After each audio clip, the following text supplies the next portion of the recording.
Chapter 3. What the Great War really means. The history of the human race has been the history of man's struggle toward freedom.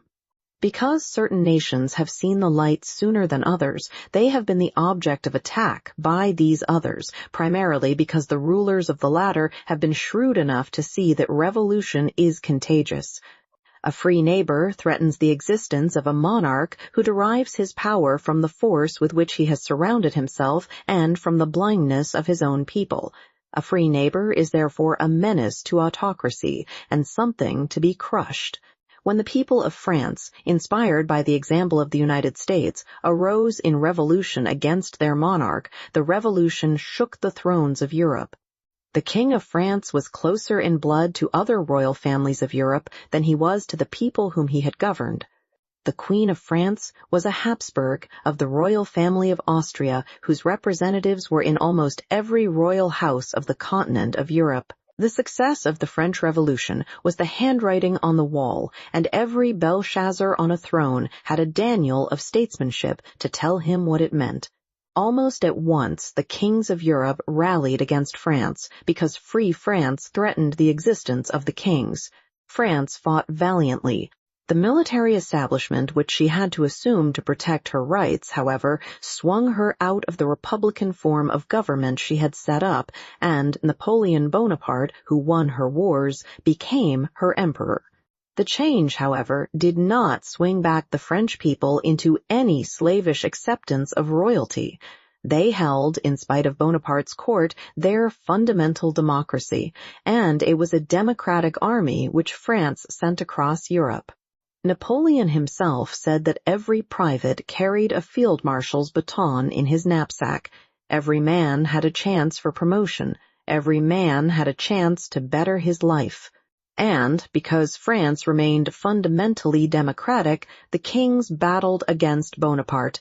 They defeated him, finally. But they did not defeat France, for its spirit remained free. Germany, nearest neighbor to France, had never known democracy. Once part of the vast kingdom known as the Holy Roman Empire, she had disintegrated into little states, kingdoms, duchies, and archbishoprics, each ruled by one-man power. Sometimes a king, stronger than the others, drew the kingdoms together for purposes of warfare against other countries. Frederick the Great, King of Prussia, fought against Austria. With him, the power of Prussia rose. After his death, it declined so that Napoleon found the conquest of Prussia easy and went about it so thoroughly that he made the French conquest a profound humiliation to the Prussians. Even his defeat at Waterloo failed to pay the debt Prussia cherished against the French. It was in the time of Napoleon that the German people came nearer to freedom of spirit than they had been before or have been since.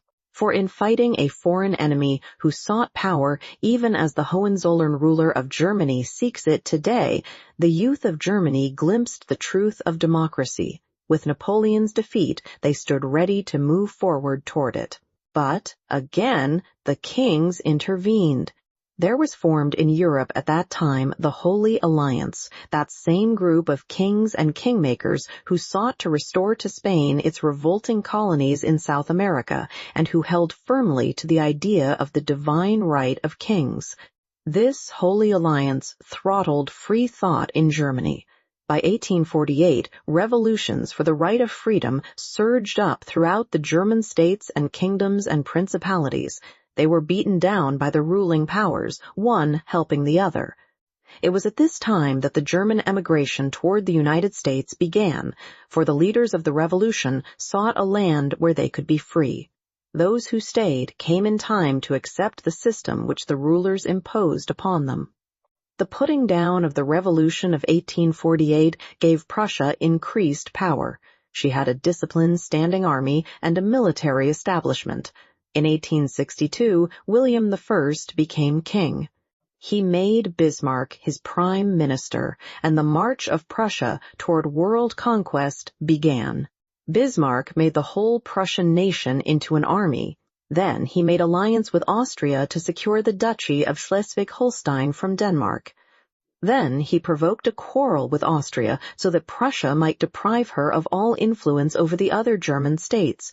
He won his object in a 6 weeks' war in 1866.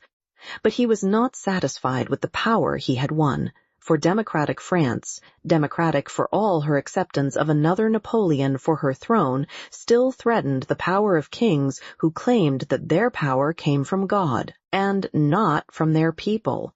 Prussia waited its chance. When France was unprepared, a quarrel was brought on, and the blow struck. Prussia took Alsace and Lorraine from her. Then the King of Prussia was made Emperor of Germany. The territory which Prussia had acquired for the German Empire, for Alsace and Lorraine, are the richest mineral districts of France, gave Germany opportunity for that industrial development which has marked her history since the Franco-Prussian War. Germany's population overcrowded her territorial space. Germany grew rich and prosperous. Germany became highly efficient in mechanical arts. German trade reached out over the world, but found the barriers of the establishment of other nations. The German army remained a great machine, officered by Prussian nobles. Germany grew so mighty that she grew to believe that might makes right. She had the might, and she made ready to exercise it. First of all, she needed trade routes. She needed a way to the sea more open than the Hamburg harbors. She wanted a road to Asia. She wanted to control the gateway to the rich Orient. She wanted an empire that would contain Austria-Hungary as well as Germany proper, and she set out to win it all. In 1914, the situation was this. Francis Joseph, Emperor of Austria, was an old man, a sick man. His empire, composed of scores of nationalities, held together by a thin thread. If he died, it might disintegrate into groups of free peoples. Serbia, its near neighbor, had won independence. The Balkan Wars had shifted power to small states that stood between Germany and the Orient. Russia was disaffected. A revolution might come at any time that would dethrone the Tsar. Unless a war, and a great war, was started, many and great free nations would soon surround Germany, cutting her off from the way to the Orient. France, her hated neighbor, flaunted her free institutions in her face and remembered Alsace and Lorraine. England cut her off from unrestricted rule of the sea. To be sure, she was not eager to force war with England, since the German navy had not arrived at the point of preparedness of the German army. England could wait until Germany had conquered the rest of Europe. Then, when England was conquered too, Germany would punish the United States for our international impertinence, as Bismarck called our policy of the Monroe Doctrine. It was the time to strike.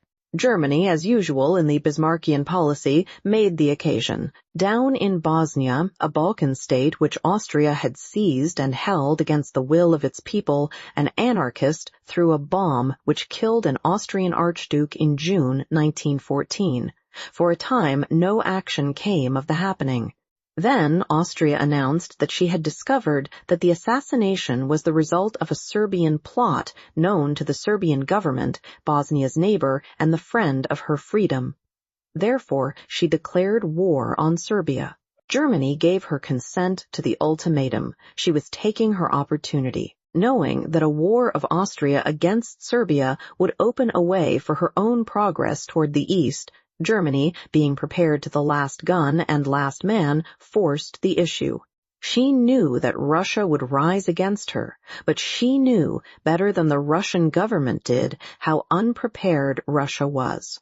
On the first day of August 1914, she declared war against Russia. On the fourth day of August, the Reichstag, the people's legislative body of Germany, met and for the first time learned officially of what had been done. By that time, the German government had put itself in a position of war against Russia, France, Great Britain, and Belgium, a fact which proves how little the German people had to say about the making of actual warfare.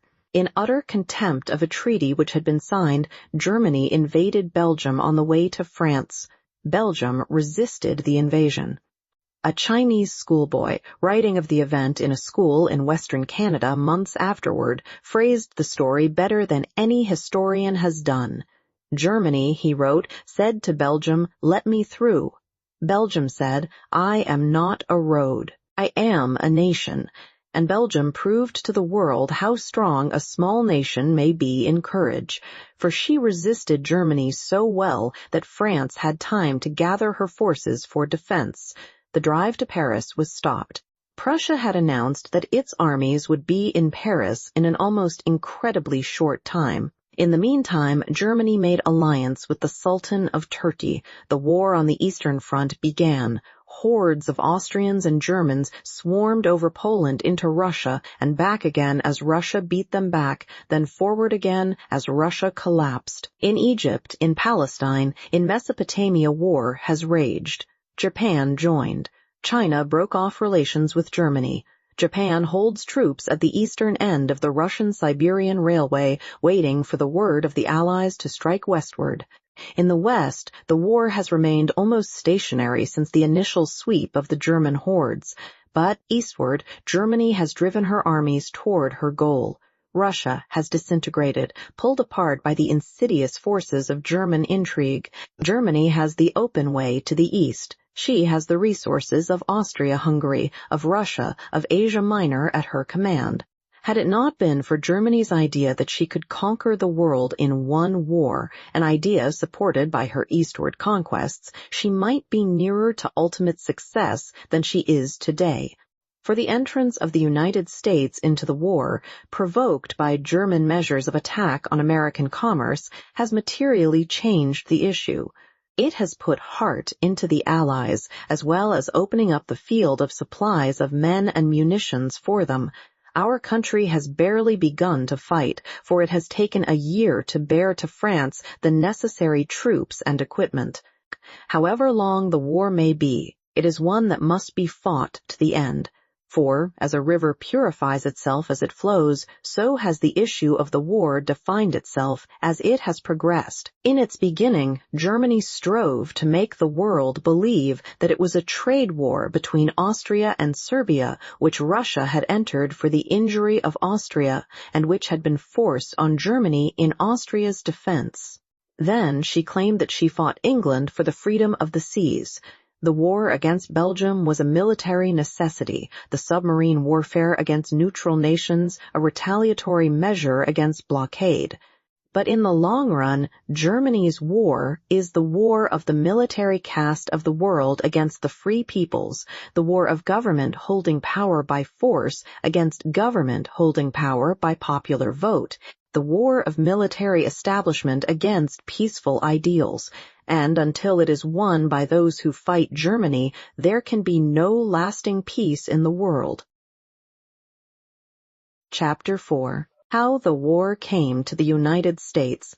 The Great War, beginning in 1914, brought to most Americans no idea that our country would ever be more than a watcher of it, that we ourselves would one day become part of it, and one of the greatest parts of it was something beyond the imagination of most men. America had lived apart from other nations. For, although our government had made treaties with foreign nations and become part of the Hague Conference and been drawn to some extent into international politics, we had none of the ambitions which draw nations into ordinary wars. We had no desire for colonies, we had no jealousy of other nations, we had no fear of neighboring governments. In fact, Americans believed that wars were going out of fashion and that Western Europe, any more than ourselves, was not likely to go to war. The coming of the conflict was therefore a shock to us, but not one that brought us to realize that we were likely to take part in it. When Germany invaded Belgium with no excuse other than that progress through that nation afforded the quickest way to France, the people of the United States awoke to their first knowledge of what militarism may mean. Although people of German birth or parentage in America were inclined to accept Germany's attempted justification of military necessity, the sympathies of most Americans went to Belgium and became one of the important factors in determining the country's attitude toward the war.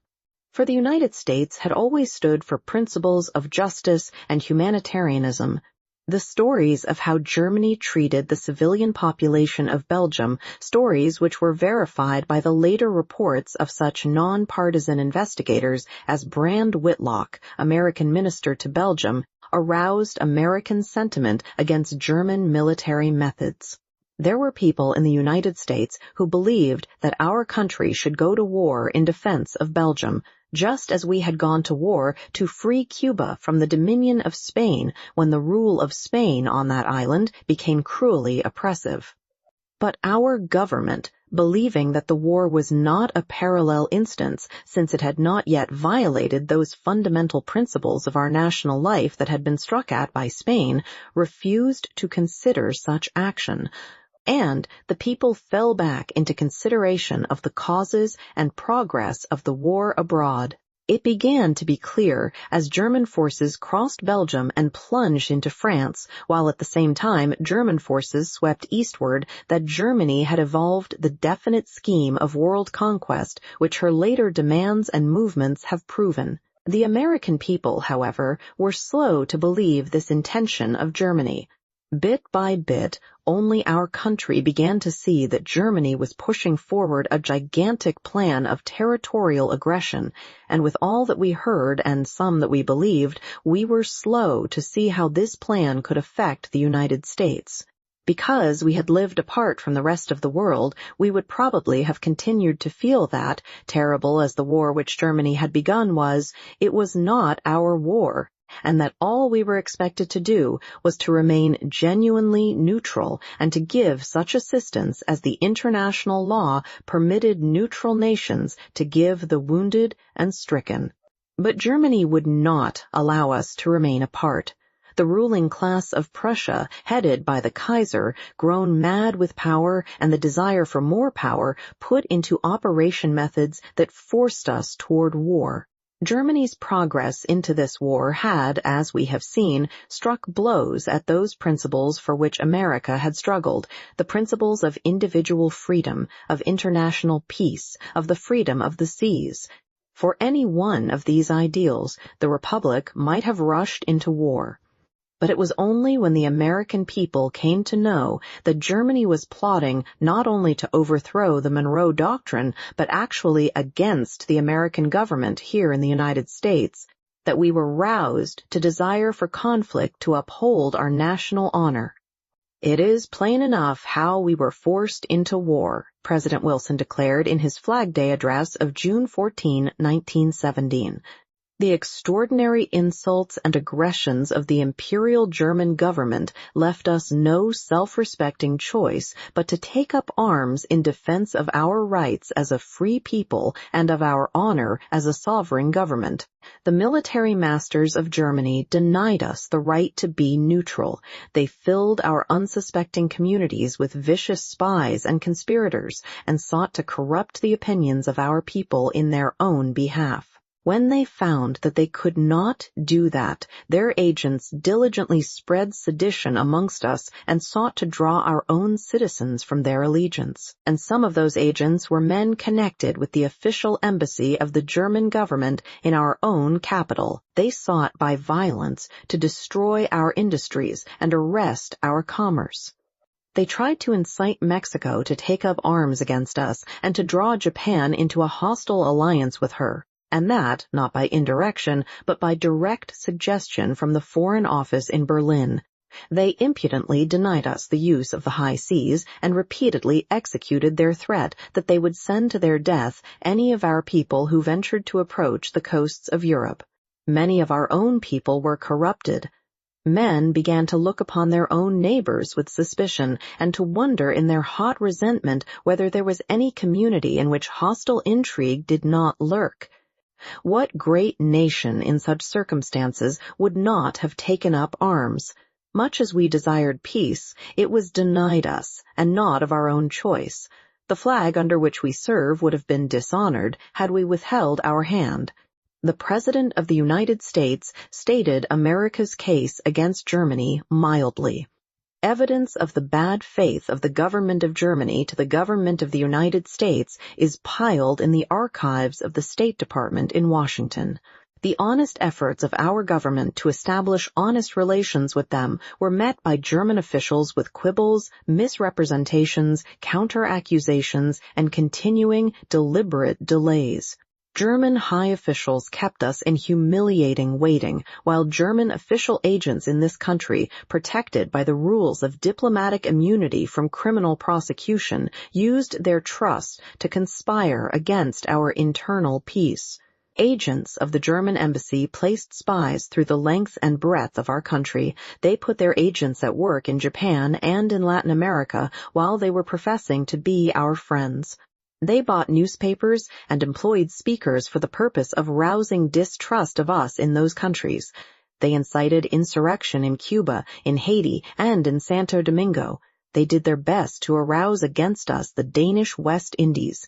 They spread suspicion of us and our motives in South America. They conducted an attack upon the Monroe Doctrine such as no other nation had ever attempted. For a time, the government of the United States tried to take the view that this intrigue, plotting, spying, and insidious warfare was the work of irresponsible agents, not countenanced by the Imperial German government, but the proof was too strong. The government finally had to request the recall of the Austro-Hungarian ambassador and of the German military and naval attachés, presenting proof of their criminal violations of our hospitality. Their governments offered no reply to us, issued no reprimands to them. In spite of all this, the temper of the American people was that we should keep out of war as long as it was possible to maintain our national honor without war. The president even began the preparation of a communication to the warring nations, asking them to define their war aims, as this would be a step toward peace. Before this note was completed, the German government sent out a communication asking the same definition. But the German government issued this document on the idea that the German armies had triumphed and incorporated in it a threat to neutral governments.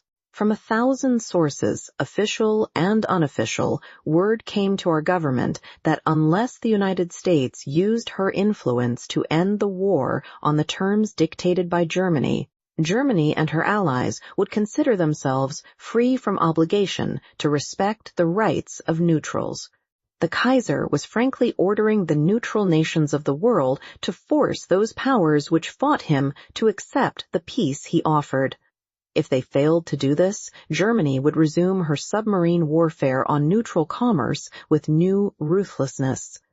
The president, continuing his own purpose, finished his note to both sides, sending it on the 18th of December, 1916. Both sides replied, the powers who resisted Germany declaring that their principal end in the war was the lasting restoration of peace. Germany and her associates refused to state their terms and merely proposed a conference, another method of delay. The President, in an address to the Senate on the 22nd of January 1917, outlined the terms of the peace which the United States could honorably join in guaranteeing. No peace can last, he stated, or ought to last, which does not recognize and accept the principle that governments derive all their just powers from the consent of the governed, and that no right anywhere exists to hand people about from sovereignty to sovereignty as if they were property. I am proposing government by the consent of the governed. That freedom of the seas which in international conference after conference representatives of the United States have urged with the eloquence of those who are the convinced disciples of liberty, and that moderation of armaments which makes of armies and navies a power for order merely, not an instrument of aggression or of selfish violence. 6 days earlier, on the 16th of January, the German Secretary of Foreign Affairs had secretly dispatched a communication to the German minister in Mexico, informing him that Germany intended to repudiate its pledge made to the United States to discontinue submarine warfare on neutral ships, and instructing him to offer to the Mexican government New Mexico and Arizona if Mexico would join with Japan in attacking the United States.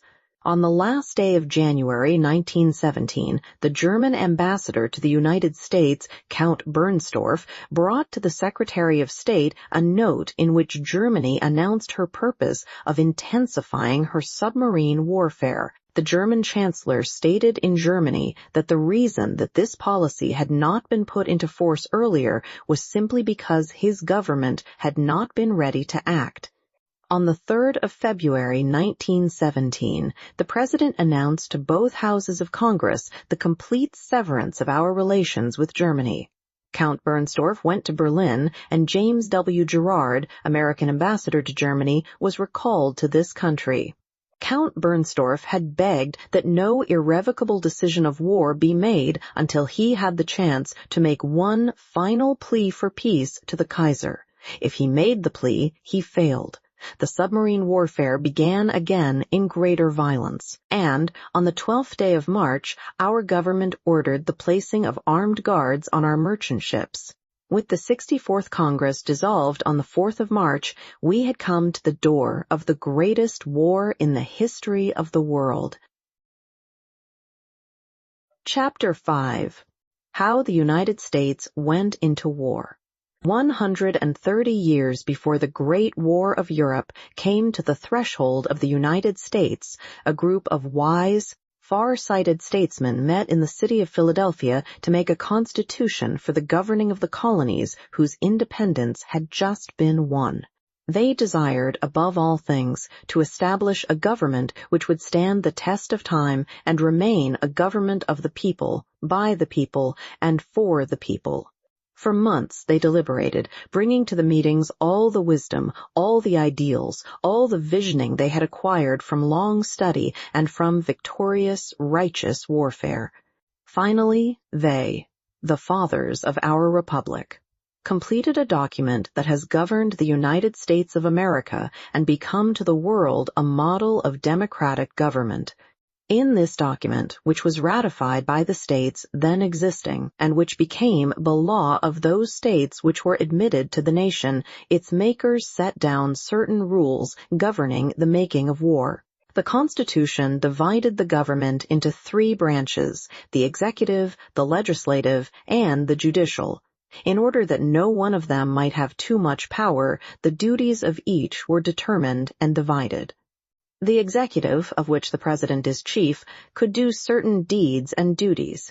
The judicial had the final determination of the right of enacting certain laws, saying whether or not later laws, made by Congress, conformed to the original Constitution.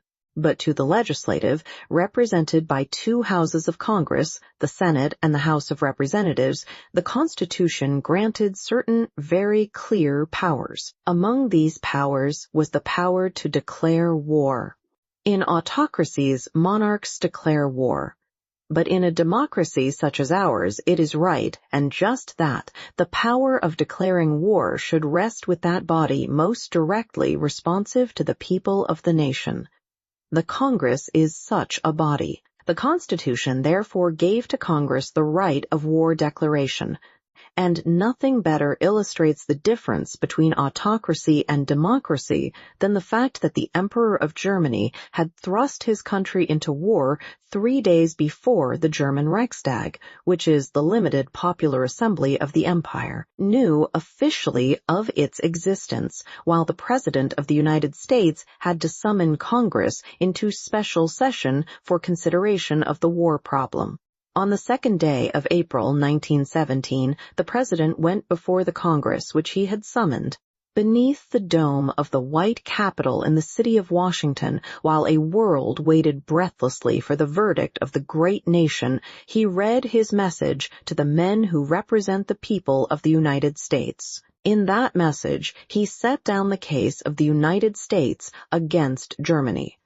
Only twice before in the history of America, at the beginning of the War of the Revolution and at the beginning of the war between the states, had there been so momentous an occasion.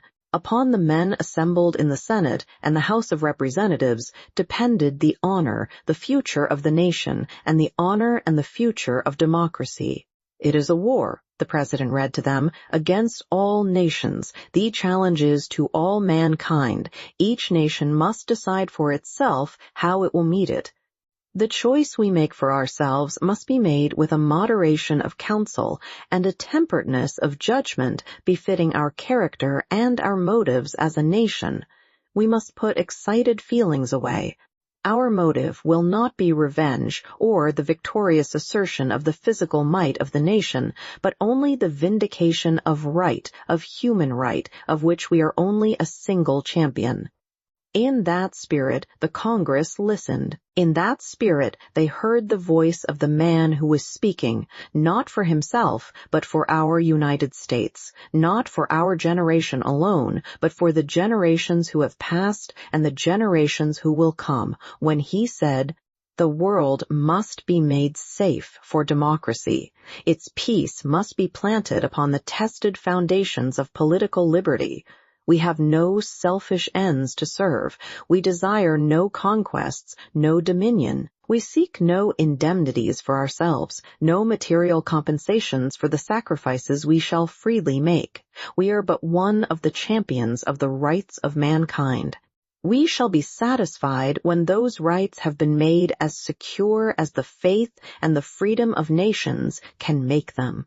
With the weight of the gravest responsibility an American Congress has ever raised falling upon their shoulders, they gave heed as the chief executive brought to them the issue. It is a distressing and oppressive duty, gentlemen of the Congress, which I have performed in thus addressing you. There are, it may be, many months of fiery trial and sacrifice ahead of us. It is a fearful thing to lead this great, peaceful people into war, into the most terrible and disastrous of all wars, civilization itself seeming to be in the balance. But the right is more precious than peace, and we shall fight for the things which we have always carried nearest our hearts.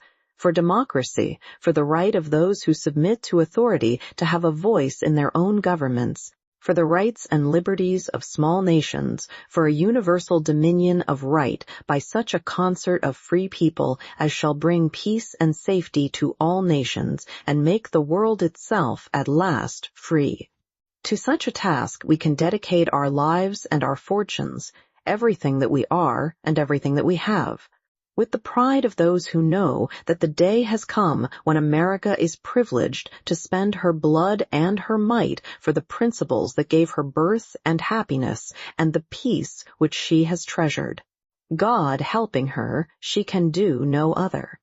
The Congress of the United States deliberated through 3 days and 3 nights while the world waited upon the question of war. On the 2nd of April, the very day of the President's message, the war declaration passed the Senate with a vote of 82 yeas and 6 nays. On the 5th of April, it passed the House of Representatives with a vote of 373 yeas and 70 nays. America had spoken, and the voice of America thundered this message to Germany.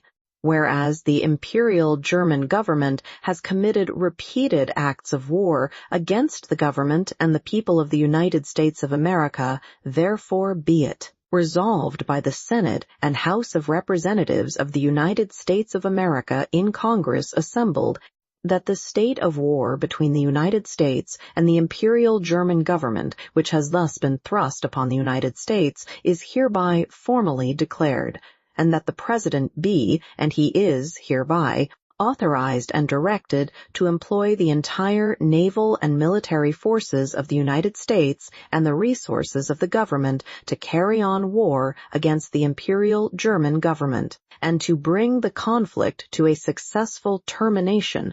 All the resources of the country are hereby pledged by the Congress of the United States. The United States of America had gone into its greatest war. Chapter 6. What the United States is doing in the war. When a military nation of the type of Germany goes into war, the entrance is but a step forward out of the preparations which it has been making for years. But when a peace-loving, peace-observing nation of the type of the United States goes into war, The entrance is a revolution in the thoughts, habits, and intentions of the people. The declaration by Congress of the existence of a state of war with Germany found the United States with the greatest resources of any nation in the world, but without the sort of military machinery necessary for prosecution of the conflict. The readjustment of the nation from ordinary occupations into war-making occupations has been a gigantic task, and one that has been accomplished only through the intelligent patriotism of the citizens of the nation, cooperating with the government. The first concern of the nation was the increase of our Army and Navy to a size commensurate to the part we were about to take in the conflict. Neither the Army nor the Navy came near to the strength which the nation knew to be imperative for the winning of the war. For, although the exact part which the United States would take in the struggle was to be determined later by conferences with the war councils of the other nations fighting Germany, it was certain that we would require a vast army and an adequate navy. Congress having voted that the United States should undertake extensive military preparation, the duty of providing that preparation fell upon the executive branch of our government.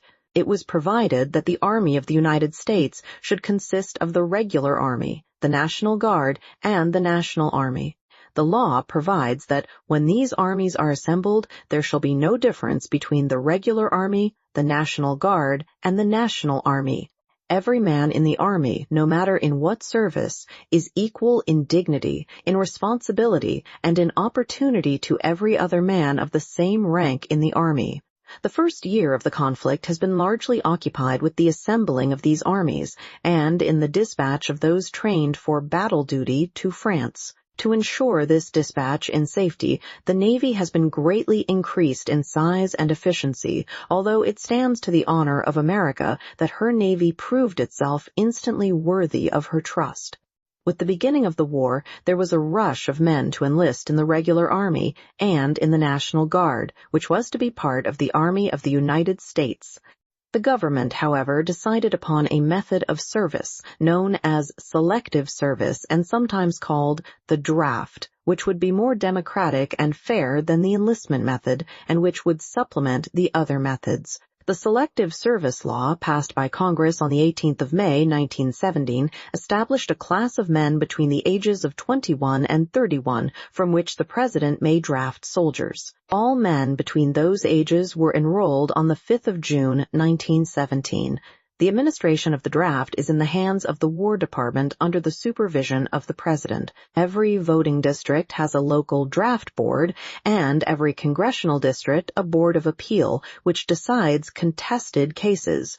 All men between the ages given are subject to service, unless they are exempted for reasons allowed by law. No exemptions can be bought, no substitutions can be made.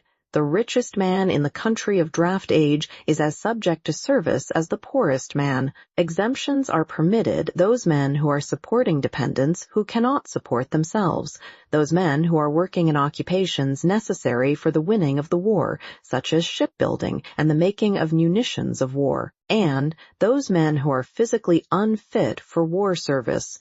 In the registration, 9,659,382 men enrolled.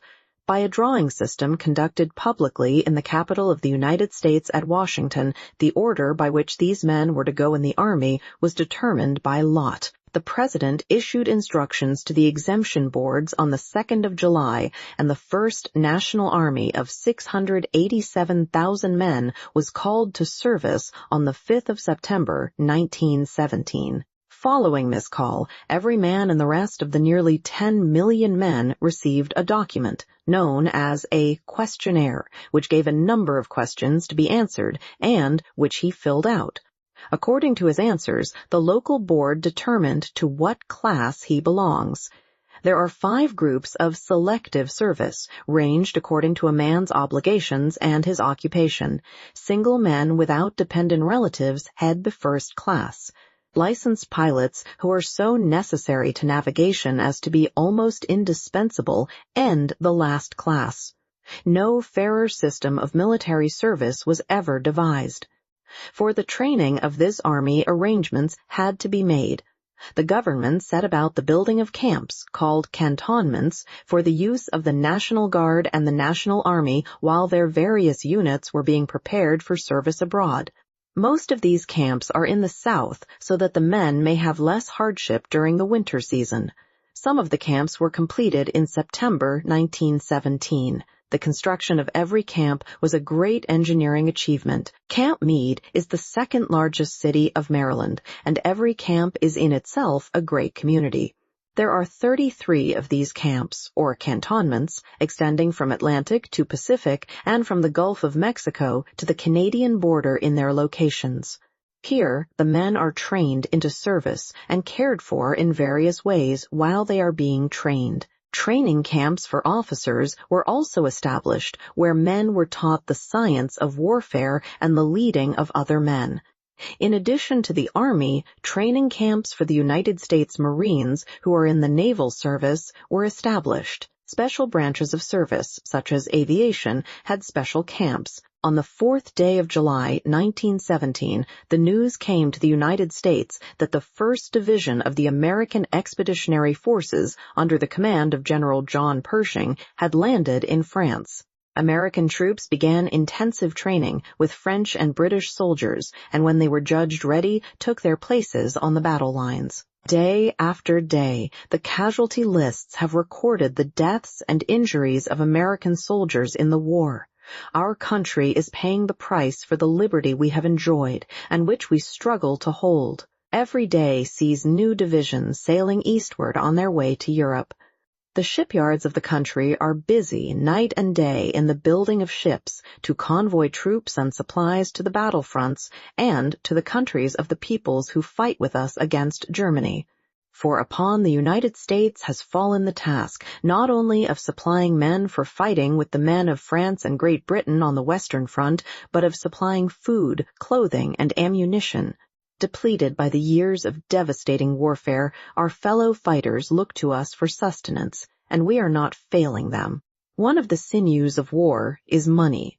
Nations must raise vast sums to keep up armies. Soldiers must be fed and clothed and given guns and bullets with which to defend themselves. If they have families at home, their families must be supported. The government of the United States does all this for the men in its Army and Navy. And the people of the United States stand back of the government to pay for these needs. Besides the government, certain private enterprises are aiding the soldiers, sailors, and all the victims of war abroad, as well as those needing aid at home for various reasons connected with the change that war brings. Only a certain percentage of our population may go overseas to fight, but to every American is given the opportunity of standing back of the lines and doing the part asked of him. Chapter 7. Rear line trenches. Back of the firing lines of battle are other lines which must be held by the fighting nations if a war is to be won. These lines, which may be called the rear line trenches of conflict, are the means of supply by which the armies at the front are fed and clothed, and given ammunition and cared for in every way that will make them better soldiers. It is on these lines that the civilian population of a nation gives help to the fighting men. It is in these trenches that the men and women and children of a country may do their part for the soldiers and sailors who have to go into the actual battles. Because the United States is a democracy, fighting in a great struggle for the principles of democracy, it follows that our country has enlisted the service of every American to win the war. There is no one in the nation who may not help, since everyone may do something to give actual, immediate, necessary aid to the men at the front and those who are on their way to the front. This aid has been given and is being given in many ways. Through food conservation, Liberty loans, war thrift and saving stamps and certificates, the Red Cross, the Young Men's Christian Association, the Young Men's Hebrew Association, the Knights of Columbus, the Young Women's Christian Association. and various other organizations which are working for the welfare of the soldiers, sailors, and Marines, almost every person in the United States old enough to understand that the country is at war has helped toward the winning of the war. Some of these methods, such as food conservation and the raising of money through Liberty loans and the sale of war thrift stamps, have been used directly by the government. Others have been semi-private enterprises with governmental sanction. All of them have been for the purpose of helping the men who have been doing the actual fighting, so that everyone in the nation who has done what he could for these causes has been fighting his country's battles in the trenches back of the front. Food conservation. Napoleon, the one-time emperor of the French and the greatest general of modern warfare, said that an army traveled on its stomach. He meant that no army could go faster than its food supply. Although the method of warfare has changed since the century ago when he fought, the truth of his statement remains: no army can win battles unless it is properly fed.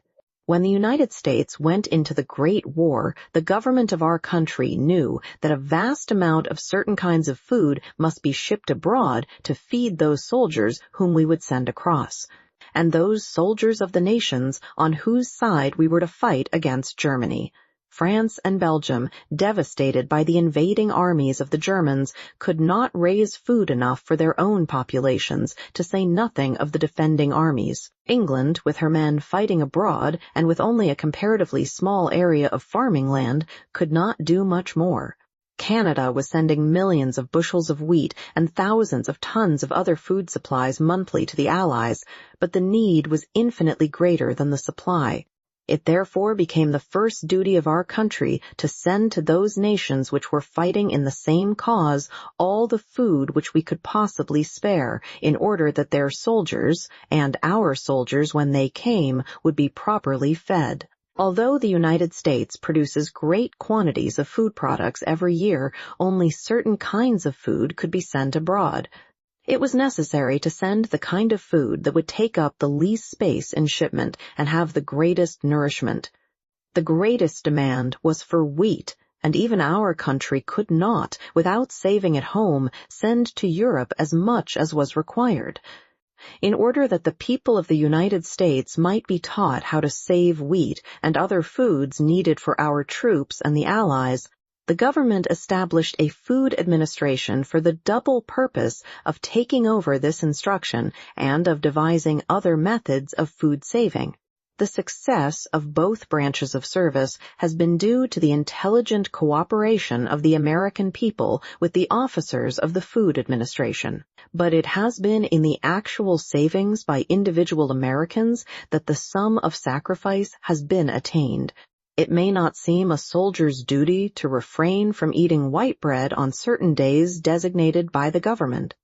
It may not seem a patriot's duty to keep from eating sugar or pork on other days, but it is nonetheless a duty as certain as that one which his commanding officer assigns to the soldier in the ranks, and one which should be as carefully followed.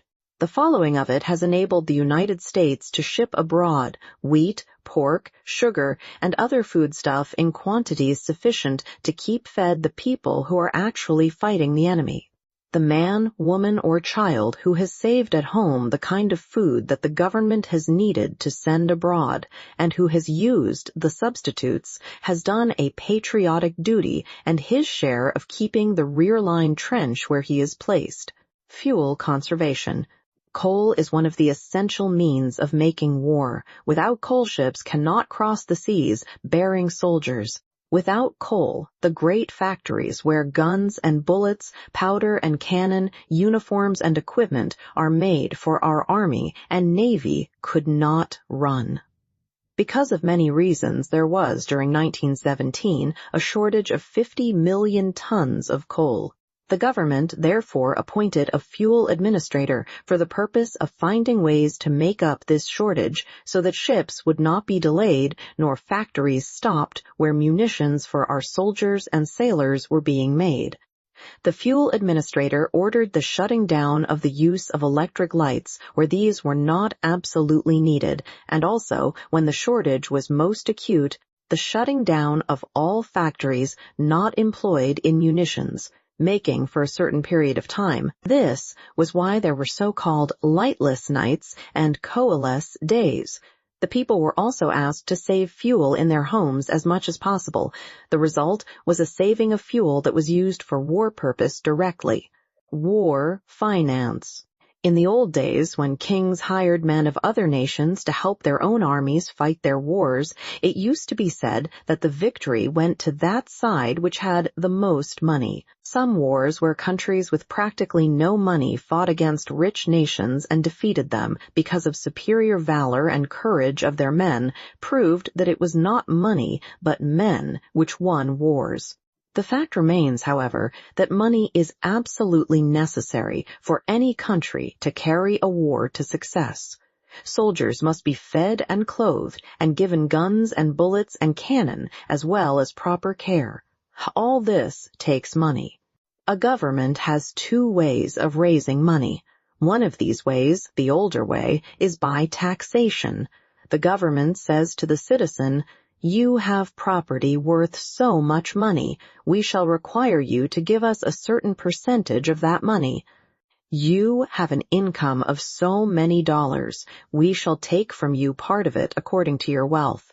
Or the government may put a tax on tea or coffee or clothes or any other article which people use. All this is perfectly right and legal as a means of raising money for the prosecution of a war in which the government must direct the people to win. The other method of raising money by the government is the sale of bonds. Bonds are really promises made by a corporation to pay at a certain stated time, with interest, the amount which the purchaser gives for them. For instance, when a railroad company wants to get money enough to make some necessary improvements, it issues bonds at a certain rate of interest, payable at a certain time. If the improvements help the railroad, and the company makes money by having done this, the person who buys the bond usually finds that his purchase has increased in value because of the certainty of the interest payments. It is this certainty of payment, both principal and interest, which has always made United States bonds such good investments. It is not hard for a man who has good property to secure a mortgage upon it. The United States is the richest country in the world. The government of the United States has at its command the greatest resources of any nation. Therefore, the government could raise more money than any other agency. When the war came to our country, the government had the choice of raising money by taxation or by the sale of bonds. In order to make the task as easy on the people as possible, the government, through its officers, decided to combine the systems. Through the Internal Revenue Bureau of the Treasury of the United States, the government set about the collection of taxes imposed by Congress and designed to raise money for the winning of the war. And the Secretary of the Treasury announced the opening of the first Liberty Loan. The Liberty Loans are really bond sales. Through them, the government sells to the people bonds, which are promises to pay the money which the government borrows. These bonds are promises to pay the purchasers at the end of a certain number of years, the amount which they pay for them. In the meantime, they pay semi-annual interest. These bonds are investments. Buying them is not making a gift to the government. It is, rather, letting the government make a gift to you. In order to have money enough to purchase bonds, however, hundreds of thousands of people have had to make sacrifices during the course of the Liberty Loans, and it is only when they have made sacrifice, when they have given up clothes they wanted, or vacations they thought they needed, or pleasure they would have sought, that they are really doing something for the country. But so many millions of men and women and children have bought Liberty bonds and are continuing to buy Liberty bonds that their purchase has become one of the great patriotic movements of our country in this war. In the War of the Revolution, Robert Morris of Philadelphia loaned money to General Washington's army. History has made famous his name because he had faith enough in his country and love enough for his country to loan money to her in the hour of her need. In this great war, every man, every woman, every boy, every girl in the United States has the opportunity of becoming a Robert Morris, For, although the lowest denomination of a Liberty bond is $50, the government has devised a method by which everyone who has any money at all can help in the war. The Treasury has issued war thrift stamps and war savings certificates so that anyone who has money at all, no matter how little, may do his share. The stamps may be bought almost everywhere for 25 cents. In January 1918, a certificate cost $4.12. In every month which followed it cost 1 cent more, but it will bring back to the holder of it in 1923 $5. The stamps may be exchanged for certificates as soon as the saver has enough of them, with the odd amount added, to make the purchase. Since everyone in the nation who has 25 cents may buy a thrift stamp, it is almost certain that everyone in the United States can help the government win the war by making the purchase.